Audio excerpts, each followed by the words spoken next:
अच्युतं केशवं श्रीराम नारायणं कृष्ण दामोदरं वासुदेवं हरे। सत्यनारायण भगवान की जय। ओम एकदा नैमिषारण्ये ऋषया शौनकादय प्रपच्छ मुने सर्वे सूतं पौराणिकं खलु। व्रत उवाच।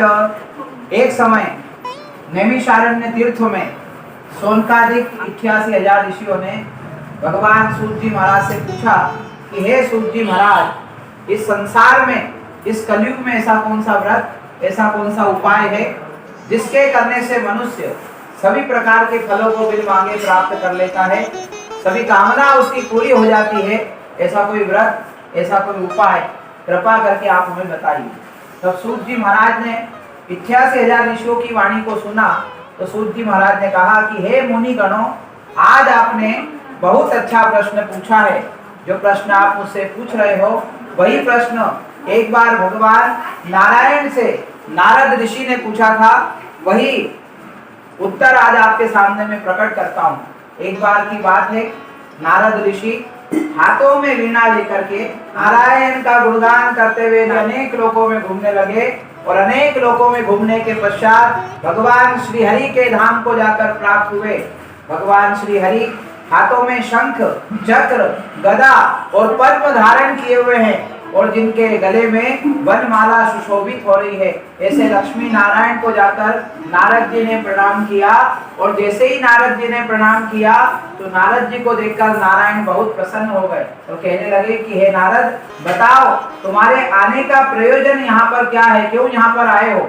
तब नारद जी कहने लगे, हे भगवान, इस संसार में कोई तन से दुखी है, कोई मन से दुखी है और कोई धन से दुखी है और कोई तीनों से दुखी है। इनका दुख का निवारण हो जाए ऐसा कोई उपाय, ऐसा कोई व्रत कृपा करके आप हमें बताइए। तब नारायण कहने लगे, हे नारद, तुमने परोपकार की भावना से प्रश्न पूछा है तो सुनो, मेरे रूप में सत्यनारायण का रूप है। जिस दिन भी इच्छा हो बंधु बांधव कुटुंब परिवार के साथ मिलकर सत्यनारायण का पूजन करें, केले का फल धूप दीप नैवेद्य तुलसी दल अर्पण करें, भगवान को सवाया अर्पण करें और प्रार्थना करें कि हे नारायण, जो भी हमसे बन पड़ा आपके सामने अर्पित किया उसे आप स्वीकार करना, हमारे ऊपर कृपा बनाए रखना, हमारे कष्ट को दूर करना। इस प्रकार सारा व्रत का विधान भगवान नारायण ने नारद ऋषि को बताया, नारद ऋषि ने सूत जी महाराज को बताया और सूत जी महाराज ने 88,000 ऋषियों को बताया कि संसार में इस कलयुग में सबसे श्रेष्ठ उपाय सत्यनारायण का पूजन बताया है और सबसे परम पुण्य फलदायिनी कथा भगवान सत्यनारायण की कथा कही गई है। बोले सत्यदेव भगवान की जय। श्री स्कंद पुराण सत्यनारायण कथायां प्रथम अध्याय श्री कृष्णार्पणमस्तु। सूत जी महाराज ने कहा, हे मुनि गणों, अब आगे की कथा को श्रवण करो। बहुत पहले की बात है, एक काशीपुरी नाम की नगरी थी। उस काशीपुरी नाम की नगरी में शतानंद नाम के गरीब ब्राह्मण निवास करते थे। बहुत निर्धन ब्राह्मण थे, लेकिन भगवान का भजन पूजन नित्य और प्रतिदिन करते थे। लेकिन एक दिन शतानंद महाराज दुखी मन से खड़े होकर के भगवान का स्मरण करने लगे और प्रार्थना करने लगे कि अब मेरे दुख को दूर करने का अवसर दो, मेरे इस गरीबी और निर्धनता को दूर करो। इसी भगवान से प्रार्थना करी तो भगवान प्रार्थना सुन करके भगवान स्वयं नारायण बूढ़े ब्राह्मण का रूप धारण करके शतानंद महाराज के सामने प्रकट हो गए और कहने लगे कि हे ब्राह्मण देवता, क्यों दुखी होते हो, दुख का कारण बताओ। तब दुख का कारण बताया कि मैं बहुत निर्धन ब्राह्मण हूँ, मेरी निर्धनता को दूर करने का कोई उपाय बताइए।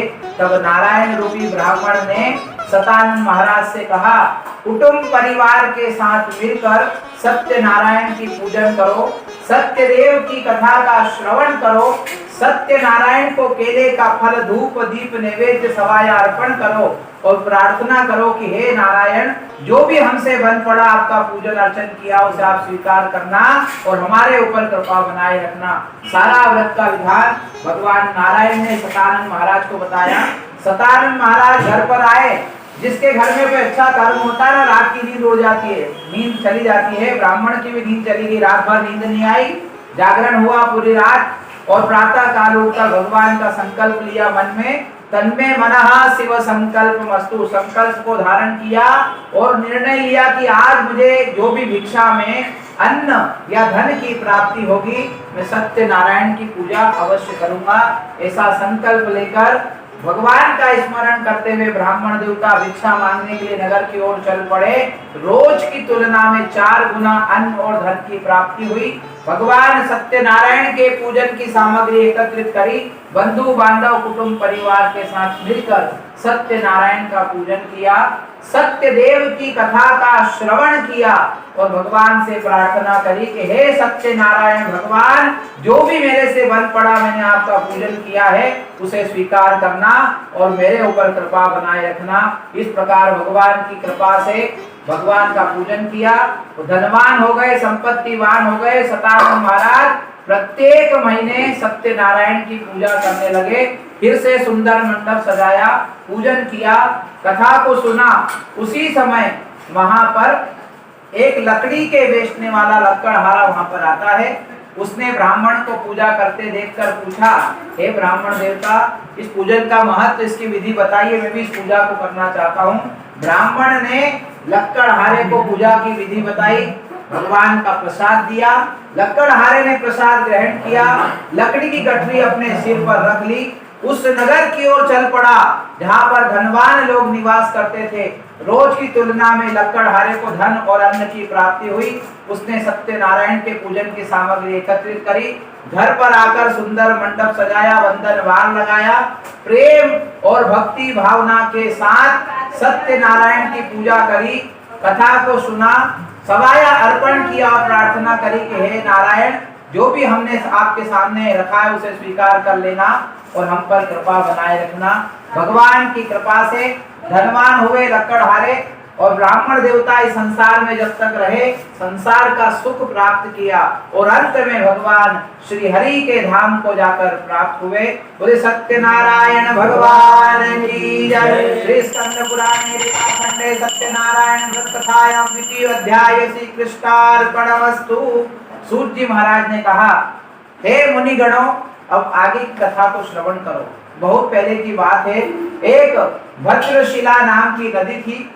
उस नदी के किनारे पर एक उल्कामुख नाम का बड़ा प्रतापी राजा निवास करता था। भगवान का भजन पूजन करता था और नदी किनारे पर उसने सुंदर मंडप सजाया सत्यनारायण का। संतान प्राप्ति की इच्छा को लेकर संकल्प धारण किया, भगवान का पूजन किया, कथा को श्रवण किया, भगवान को सवाया अर्पण किया और प्रार्थना करी और प्रसाद वितरण करने लगा। तभी वहां पर एक साधु नामक साहूकार, एक वणिक का पुत्र वहां पर आया और राजा से उसने पूछा कि हे राजन, आप कौन से भगवान की पूजा कर रहे हो, इसका विधान बताओ, मैं भी इस व्रत को करने की इच्छा रखता हूँ। साधु नामक साहूकार ने प्रश्न किया। राजा ने प्रश्न का उत्तर दिया कि संतान प्राप्ति की इच्छा को लेकर सत्यनारायण की पूजा हम यहाँ पर कर रहे हैं। भगवान का प्रसाद साहूकार को दिया। साहूकार ने भगवान का प्रसाद ग्रहण किया और प्रसाद लेकर के साहूकार अपने घर पर चला आया। अपने घर पर आकर अपनी धर्म पत्नी, जिसका नाम था लीलावती, लीलावती को साधु नामक साहूकार ने भगवान का प्रसाद दिया और प्रसाद देकर के संकल्प लिया कि यदि हमारे घर पर संतान की प्राप्ति होगी तो हम सत्यनारायण की पूजा अवश्य करेंगे। ऐसा संकल्प साहूकार ने ले लिया। भगवान की कृपा से लीलावती सांसारिक धर्म में प्रवृत्त हो गई। 10वें महीने एक श्रेष्ठ कन्या को जन्म दिया। जो कन्या जो थी चंद्रमा की कलाओं के समान सुंदर दिखाई देने लगी। कन्या का नाम कलावती रखा गया। कलावती होने के कुछ समय बाद लीलावती ने अपने स्वामी साहूकार को याद दिलाया। अक्सर क्या होता है, कई महिलाएं होती है संकल्प बहुत सारा धारण कर लेती, ये काम होगा तो नारियल चढ़ाऊंगी, ये होगा तो चुनरी चढ़ाऊंगी, वहां जाऊंगी, वहां परिक्रमा करूंगी, वहां बिंदी लगाऊंगी, ऐसे कई सारे संकल्प ले लेती है महिलाएं और पुरुष उसके साथ में व्यस्त हो जाते हैं। बार बार महिलाएं संकल्प का याद दिलाती है और पुरुष के पास समय का अभाव रहता, समय वो दे नहीं पाता। इस कारण कई जगह वैमनस्यता होती है, कई जगह कष्ट और तकलीफ की प्राप्ति होती है। इसलिए संकल्प कभी जीवन में ऐसे धारण नहीं करना चाहिए, जो समय मिलेगा वो करेंगे, इस प्रकार का संकल्प धारण करना चाहिए। इस तरह से लीलावती ने बार बार अपने स्वामी को याद दिलाया कि हमारे यहाँ पर संतान हो गई, अब सत्यनारायण की पूजा करना चाहिए। साहूकार मुकर गया, क्या कहने लगा कि मेरे को अभी समय का अभाव है, व्यापार करना है, धन कमाना है। इस कारण साहूकार व्यस्त हो गया, भगवान को भूल गया, भगवान भी उसको भूल गए। बहुत वर्ष बीत गए, साहूकार व्यापार करते करते, धन कमाते कमाते इतना व्यस्त हो गया कि घर पे भी समय पे नहीं आने लगा।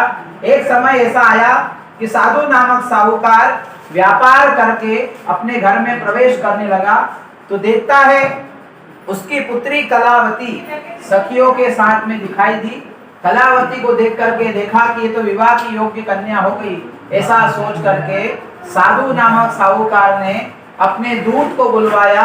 दूत उनकी आज्ञा को पाकर कंचनपुर नाम का एक नगर था, जो वर्तमान में कलकत्ता कहलाता है, वहां पर वणिक का पुत्र जो दूत था वो गया, एक अच्छे वणिक के पुत्र को लेकर आया। साधु नामक साहूकार ने कलावती का पाणी ग्रहण संस्कार कर दिया, कन्यादान करके विवाह संस्कार संपन्न कर दिया। लेकिन भगवान सत्यनारायण की पूजा करना वहां पर वह भूल गया और फिर धन कमाने में और व्यापार करने में व्यस्त हो गया। जैसे आजकल की पीढ़ी में क्या हो रहा है, आजकल के जो नवयुवक बच्चे और बच्चियां हैं, विदेश जाने के लिए बहुत आतुर रहते हैं, विदेश जाना, परदेश जाना। ऐसा साहूकार ने भी सोचा व्यापार करने के लिए परदेश जाना है। ऐसा सोच करके साहूकार रत्नसारपुर नाम की नगरी, वहां पर व्यापार करने को चला गया, वहां पर बहुत सारा धन कमाया। अब भगवान नारायण ने सोचा कि साहूकार बार बार मेरी पूजा को छोड़ रहा है, अब इसकी परीक्षा लेने का अवसर आ गया। भगवान उन्हीं लोगों की परीक्षा लेता है जिसको अपना मानता है। भगवान के जो निकट होता है उनकी परीक्षा भगवान बारंबार लेते हैं। साहूकार की परीक्षा का मन में भगवान ने विचार किया, और जैसे ही मन में विचार किया, राजा चंद्रकेतु का धन दो चोर चुराते हैं, धन की गठरी वहीं पर छोड़ दी जहां पर साधु नामक साहूकार उनके दामाद विश्राम कर रहे थे। पीछे से राजा के दूत आए, दोनों साहूकारों को राजा के दूतों ने पकड़ लिया, राजा के पास जाकर लेकर कहने लगे कि हे राजन, दो चोर हम पकड़ कर ले आए हैं, आज्ञा करें इन दोनों के साथ क्या करना है। दोनों साहूकारों को राजा ने महाकारागार में डाल दिया, बेड़िया हथकड़ियां लगवा दी, वस्त्र आभूषण धन सबके संग छीन लिया। सूत जी महाराज 88,000 ऋषियों से कहने लगे, हे मुनिगणों, जो भी मनुष्य भगवान के पूजन का संकल्प लेता है, संकल्प यदि पूरा नहीं करता तो किस प्रकार कष्ट प्राप्त होता है। दोनों ससुर जमाई कारागार में चले गए, घर का धन चोरों ने चुरा लिया, दीनहीन दशा पूरे परिवार और पूरे कुटुंब की हो गई। एक दिन संध्या काल का समय चल रहा था, साधु नामक साहूकार की जो पुत्री थी जिसका नाम था कलावती एक ब्राह्मण के घर के सामने से जा रही। वहां देखा कि सत्यनारायण की पूजा कर चल रही है। भगवान की पूजा को जैसे ही चलता हुआ देखा, वहीं पर बैठ गई, भगवान की कथा को सुना और प्रसाद लेकर के कलावती देर रात को अपने घर पर आई। और जैसे ही घर पर आई तो कलावती को देखकर लीलावती क्रोधित होकर कहने लगी, हे पुत्री, इतनी रात तक तू कहाँ गई थी। तब कलावती ने कहा, सत्यनारायण का पूजन चल रहा था, कथा चल रही थी, कथा को सुनने में विलंब हुआ है और प्रसाद लेकर के विलंब से मैं यहाँ पर आई हूँ। जैसे ही लीलावती के हाथ में सत्यनारायण का प्रसाद आया, लीलावती को पति के द्वारा लिया गया संकल्प वहां पर याद आ गया। दोनों माता पुत्री ने इधर उधर से सामग्री जुटाई। प्रातः काल में माता और पुत्री ने दोनों ने मिलकर भगवान सत्यनारायण की पूजा करी। भगवान को केले का फल, तुलसी दल अर्पण किया, बाकी कुछ अर्पण करने के लिए नहीं था। भाव बड़ा था उनका, कहते भावो ही विद्यते देव, भावना में भगवान विद्यमान हो जाता है। तो जो श्रद्धा बनी भगवान के सामने अर्पण किया और प्रार्थना करी कि हे नारायण, जीवन में हमसे जो भी त्रुटियां हुई हो उसे आप क्षमा कर देना। मेरे स्वामी और मेरे जमाई, मेरे दामाद को आप शीघ्र घर पर लौटा देना। और जैसे ही प्रार्थना करी तो कहते हैं कि अपना मान टले टल जाए, पर भक्त का मान न टलते देखा, प्रभु को नियम बदलते देखा। भगवान ने नियम बदला और स्वयं नारायण चंद्रकेतु को स्वप्न में जाकर कहने लगे कि हे राजन, तेरे यहाँ पर दो वणिक के पुत्र कारागार में बंधे हैं, दोनों को कारागार से मुक्त कर देना। दोनों साहूकारों को राजा ने कारागार से मुक्त किया। दोनों ससुर जमाई भगवान का स्मरण किया और अपने घर की जाने की तैयारी करने लगे। बोले सत्यदेव भगवान की जय। श्री स्कंद पुराणे रेवा खंडे सत्यनारायण व्रत कथायां तृतीय अध्याय श्री कृष्णार्पणमस्तु। मंगलाचरणं यात्रा कृत्वा ब्राह्मणेभ्यो धनं दत्त्वा लतापत्रादिकं सत्यं तथैव चः। सूत जी महाराज ने कहा कि साधु नामक साहूकार ने मंगलाचरण करके यात्रा प्रारंभ करना चाहिए। ब्राह्मणों को दान दक्षिणा दी, दो नाव में धन भर लिया और अपने घर की जाने की तैयारी करने लगा। जैसे ही भगवान ने सोचा कि ये तो धन भर करके अपने घर की ओर जा रहा है, दान देने की इच्छा रखता है या धन से मोह रखता है, भगवान नारायण ने उसकी परीक्षा लेने का मन बनाया। भगवान सत्यनारायण हाथ में डंडा लिया, दंडी वेशधारी सन्यासी का रूप धारण किया और जो भी धन कमाया था दो नाव में भर लिया और अपने घर की जाने की तैयारी करने लगे। तभी भगवान नारायण उसकी नाव के सामने प्रकट हो गए और पूछने लगे उस साहूकार से, हे वेश्य, तेरी नाव में क्या भरा हुआ है? तो वेश्य कहने लगा कि क्या मुद्रा लेने की इच्छा रखते हो? मेरी नाव में तो बेल और पत्ते आदि भरे हुए हैं। भगवान ने कहा सत्यम तथैव चः। भगवान ने कहा कि जो तूने बोला है वैसा ही होगा। भगवान ने ये नहीं कहा कि धन नष्ट होगा, उन्होंने कहा जो तूने बोला है तेरा वचन सत्य होगा। इसलिए नारायण को सत्य नारायण कहा जाता है, क्योंकि उनकी बात कभी असत्य नहीं हो सकती, इसलिए सत्य नारायण उनका नाम पड़ा। साहूकार नाव में सवार हो गया, धन की जगह बेल पत्ते दिखाई दिए, मूर्छित होकर भूमि पर गिर पड़ा। मूर्छा खुली तो विचार आया, मैंने भगवान से असत्य वचन कहे, मैंने भगवान के पूजन का संकल्प पूरा नहीं किया, इसलिए भगवान की शरण में जाना चाहिए। साधु नामक साहूकार अपने जमाई के साथ मिलकर सन्यासी के चरणों में गिर पड़ा, रुदन किया, विलाप किया और प्रार्थना करी कि हे सत्यनारायण भगवान, जीवन में जो भी त्रुटियां हुई मुझे आज क्षमा कर देना। मैं आपकी पूजा को करूंगा, आपकी कथा को सुनूंगा, आपका श्रवण करूंगा, कीर्तन करूंगा, भजन करूंगा, आप मेरे दुख को दूर करो। इस प्रकार भगवान से प्रार्थना करी, उनका धन उनको प्राप्त हुआ। दोनों ससुर जमाई नाव में धन भरकर अपने नगर की ओर चल पड़े, अपने घर के पास आए और आकर के अपने जो दूत थे उन दूत से कहा कि जाओ हमारे घर पर हमारे आने की सूचना देकर के आओ। दूत उनकी आज्ञा को पाकर उनके घर पर गया।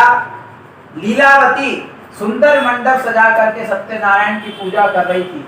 तो दूत ने मीठे वचन कहे कि आपके स्वामी, आपके दामाद नदी किनारे पर आ गए, उनको लेने के लिए शीघ्र चलिए। जिस प्रकार आज का युग चल रहा है कि कौन विदेश घूम के आ जाता पता ही नहीं चलता था, 7 समुंदर पार करके आ जाता मालूम नहीं पड़ता। पहले एक गांव से दूसरे गांव जाते थे तो विदा करते थे ढोल धमाके के साथ में, और लेने जाते थे तो तीर्थ यात्रा उनको बनाने के लिए जाते थे, द्वार पूजन होता था और पंथवारी पूजी जाती थी, नदी किनारे उनको लेने जाते थे। इस प्रकार की परंपरा थी। तो उसी परंपरा का शास्त्रों में उल्लेख है। और लीलावती ने जैसे वचन सुने तो अपनी भगवान की पूजा करी और कलावती से कहा कि हे पुत्री कलावती, मैंने भगवान की पूजा कर ली, तू भी भगवान की पूजा करके शीघ्र नदी किनारे पर चली आना। लीलावती ने भगवान का पूजन करके नदी किनारे पर गई। कलावती ने भगवान की पूजा तो कर ली, लेकिन भगवान सत्यनारायण का प्रसाद लेना कलावती भूल गई, या प्रसाद को वहीं पर छोड़ दिया कलावती ने, और नदी किनारे पर कलावती चली गई। और जैसे ही कलावती नदी किनारे पर गई, उनके पति की नाव नदी में डूब गई, अदृश्य हो गई। ऐसा दृश्य कलावती ने देखा तो मूर्छित होकर भूमि पर गिर पड़ी।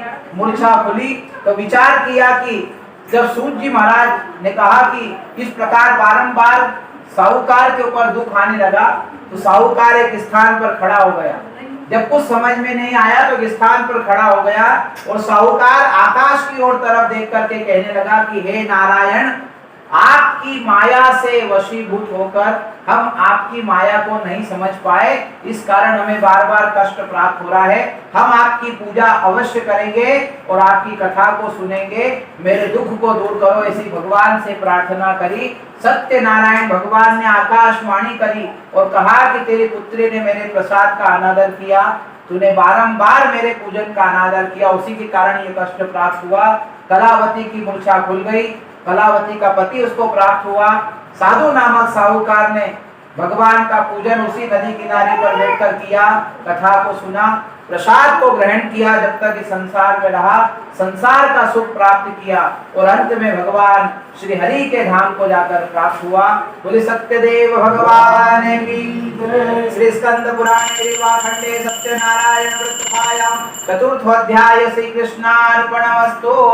सूत जी महाराज ने कहा कि हे मुनिगणों, अब आगे की कथा को श्रवण करो। बहुत पहले की बात है, प्रजापालन में लीन एक तुंगध्वज नाम का राजा रहता था, जितेंद्री, जिसने अपनी इंद्रियों को जीत रखा था।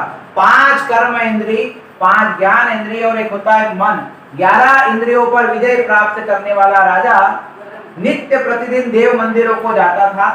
एक दिन राजा ने क्या करा कि स्वर्ण और हीरे से जड़ित मुकुट धारण किया। ऐसा कहते हैं कि ज्यादा सोना धारण करो तो अभिमान का प्रवेश हो जाता है। कलयुग का सबसे ज्यादा प्रभाव सोने के अंदर है। जो मनुष्य ज्यादा सोने की चेन पहनता है, उनका चेन खत्म हो जाता है जीवन का। या कोई महिला कंगन बना ले सोने के और हार, जब तक 4 भाभी तारीफ नहीं करे तो उनको बेचैनी रहती कि अभी तक देखा क्यों नहीं किसी ने, क्योंकि सोना रहता है और सोना चेन खत्म कर देता है। तो राजा ने क्या करा कि सोना और हीरा सिर पे धारण किया, और जैसे ही धारण किया तो मन में अभिमान का प्रवेश हो गया। जो राजा जो भगवान के मंदिर को जाने के लिए निकला था, उस राजा का मन परिवर्तित हो गया और क्या सोचा कि आज शिकार करने के लिए वन में जाना चाहिए। वन में प्रवेश किया राजा ने, देखा कि वन के अंदर गाय के चराने वाले ग्वाल बाल लोग सत्यनारायण की पूजा वन में अंदर बैठकर कर रहे हैं। राजा ने सोचा कि छोटी जाति के लोग और मैं यहाँ का राजा, मद और अभिमान के वशीभूत हुआ राजा, न तो भगवान को प्रणाम किया और न वहां पर गया जहाँ भगवान की पूजा चल रही थी। ग्वाल बालों ने सत्यनारायण की पूजा करी, कथा को सुन करके प्रसाद लेकर के राजा के पास ग्वाल बाल पहुंचे और भगवान सत्यनारायण का प्रसाद दिया। ग्वाल बालों का दिया हुआ प्रसाद राजा ने ठुकरा दिया, छोड़ दिया, भगवान को प्रणाम भी नहीं किया और राजा वापस अपने नगर की ओर चला गया। और जैसे ही राजा ने नगर में प्रवेश किया, उसके 100 पुत्र, राजपाट, धन, वैभव, यश, महल सब के सब एक पल में नष्ट हो गया। और जब तक देखा तब तक मूर्छित होकर वो भी भूमि पर गिर गया। मूर्छा खुली तो राजा ने विचार किया, और जैसे ही विचार किया तो ध्यान में आया, मैंने भगवान के पूजन का अनादर किया, मैंने भगवान के प्रसाद का अनादर किया, इसलिए वन में जाकर के भगवान की भक्ति को करना चाहिए। ग्वाल बालों ने इकट्ठा किया और राजा वापस वन में गया, भगवान की भक्ति करी, सत्यनारायण की पूजा करी, कथा को सुना, प्रसाद को ग्रहण किया, वापस घर पर आया, नगर में प्रवेश किया। 100 पुत्र, राजपाट, धन, वैभव, यश, महल उसको प्राप्त हुआ। जब तक संसार में रहा, संसार का सुख प्राप्त किया और अंत में भगवान श्री हरि के धाम को जाकर प्राप्त हुआ। सबसे पहले सत्यनारायण की पूजा शतानंद महाराज के गरीब ब्राह्मण ने काशीपुरी नाम की नगरी में करी, जिसके प्रभाव से दूसरे जन्म में जाकर सुदामा नाम के ब्राह्मण हुए और कृष्ण के मित्र हुए, कृष्ण के धाम को जाकर प्राप्त हुए। बोले कृष्णचंद्र भगवान की जय। लकड़ी के बेचने वाला जो भील था, जिसने सत्यनारायण की पूजा करी, दूसरे जन्म में जाकर गुहराज नाम का राजा हुआ। राम जी जब वन में जाने लगे तो राम जी की सहायता करी और भगवान श्री राम के धाम को जाकर प्राप्त हुआ। बोले सियावर रामचंद्र भगवान की जय। जिस राजा ने भद्रशिला नदी के किनारे पर बैठकर पूजा करी, प्रभाव से दूसरे जन्म में जाकर राजा दशरथ हुए और भगवान राम के पिता हुए, भगवान श्री रंगनाथ के धाम को जाकर प्राप्त हुए। बोले श्री रंगनाथ भगवान की। साधु नामक साहूकार ने सत्यनारायण की पूजा करी, दूसरे जन्म में जाकर सत्यव्रतधारी मोरध्वज नाम का राजा हुआ और भगवान फिर उसकी परीक्षा लेने चले गए तो उसने अपने पुत्र को आरे से चीर दिया और पूरे परिवार सहित वैकुंठ के धाम को जाकर प्राप्त हुआ। बोले सत्यनारायण भगवान की। जिस राजा ने ग्वाल बालों के हाथों मिलकर, ग्वाल बालों के साथ मिलकर वन में भक्ति करी, भगवान की पूजा करी, दूसरे जन्म में जाकर स्वयं भू यानी धरती पर मनु नाम के राजा हुए और मनु और शतरूपा बनकर के सृष्टि के निर्माण में सहायक बने। इस प्रकार सूत जी महाराज ने 88,000 ऋषियों से कहा, जो सत्यनारायण की पूजा करता है, कथा को सुनता है, सुनने मात्र से संकट दूर हो जाते हैं। इस कलयुग में सबसे श्रेष्ठ उपाय सत्यनारायण का पूजन बताया है और सबसे परम पुण्य फलदायिनी कथा भगवान सत्यनारायण की कथा कही गई है। बोले सत्यदेव भगवान की जय। स्कंद पुराणे रेवाखंडे सत्यनारायण व्रतकथायां पंचमोऽध्याय श्री कृष्णार्पणमस्तु। अच्युतं केशवं श्रीराम नारायणं कृष्ण दामोदरं वासुदेवं हरे श्रीधरं माधवं गोपिका वल्लभं जानकी नायकं श्रीरामचन्द्रं भजे जानकी नायकं श्रीरामचन्द्रं भजे। सत्यदेव भगवान